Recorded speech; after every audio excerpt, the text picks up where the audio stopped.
Joined by Florence Hi, VILLEMINOT. Chris. Hello to you, Florence. Starting off a big day in Italy yesterday, and not in a good way. A new coalition government sworn in and a shooting incident at the same time. That's right. That shooting incident is on the front page of the Wall Street Journal today. You can see the suspect being arrested there. Two police officers were wounded in that incident. A lot of papers are wondering just who this man is and why he would do something so crazy. If we look at Il Sole 24 Ore, they point out that he's 49 years old. His name is Luigi Preti from southern Italy. Now, prosecutors say that he has confessed to targeting politicians, and they say that his motive was that he was angry, having lost his job. And in fact, a lot of papers are pointing out that this incident really marks widespread social desperation. But authorities were quick to point out that he was acting as a lone wolf, though this article points out that they are investigating whether he had some sort of links with the mafia. And the day was supposed to be one of celebration, of course. That's right. The new prime minister was sworn in yesterday, Enrico Letta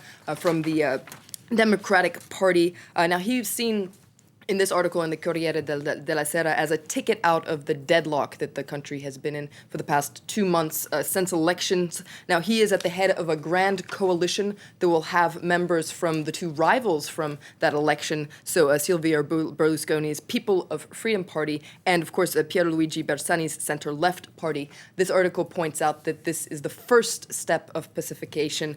It's a turning point in Italian politics, and a lot of people are hoping that this is a return to reality. Now, there's a cartoon in Corriere della Sera, though, that points out that, well, Letta has his work cut out for him. If round one was between Bersani and Berlusconi, and you see them in the corners there, well, you see Letta getting into the ring for round two, and he's going to have to put up a delicate fight with the People of Freedom Party. Okay, moving on next to a subject which is rarely out of the press, Syria. Syria, and especially how the U.S. is going to react to reports from Israel, France, and Britain that Bashar al-Assad is using chemical weapons against his people. There's a cartoon in the International Herald Tribune that points out the dilemma that Obama is facing, because he said that if Bashar al-Assad was using chemical weapons, well, this was a red line that could lead to U.S. intervention. But you see Bashar al-Assad crossing that line, and you see there's several other red lines there. Well, this one is really the one you shouldn't cross, and really don't cross this one.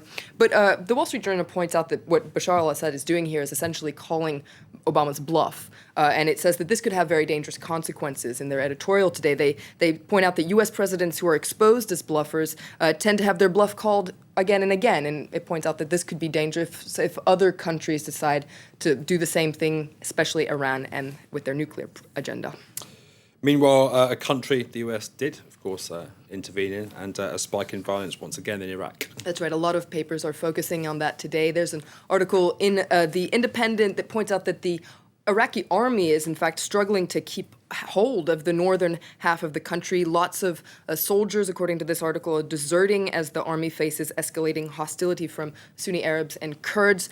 Meanwhile, politicians in the Shia-led government in Iraq are reportedly starting to talk about partitioning the country. So this article describes this very explosive situation that's, well, based a lot on religion, but also on controlling the country's resources. And it's really gotten especially violent in the last couple of months. And the Prime Minister, Nouri al-Maliki, has drawn criticism for not doing enough to calm the situation down. This is a cartoon in Gulf News that actually calls him a divisive force. And you see, Saul representing him cutting the country up into little pieces. Finally, let's have a look in The Guardian and a bizarre row between Greece and Qatar. That's right. It's a strange spat that both countries are trying to play down.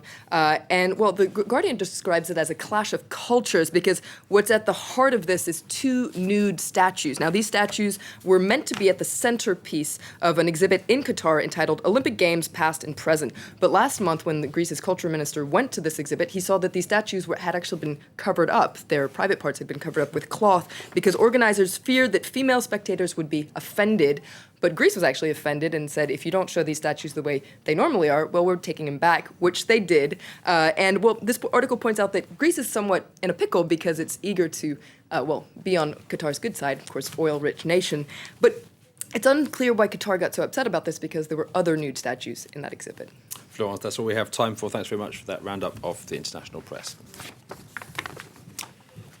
Do stay with us.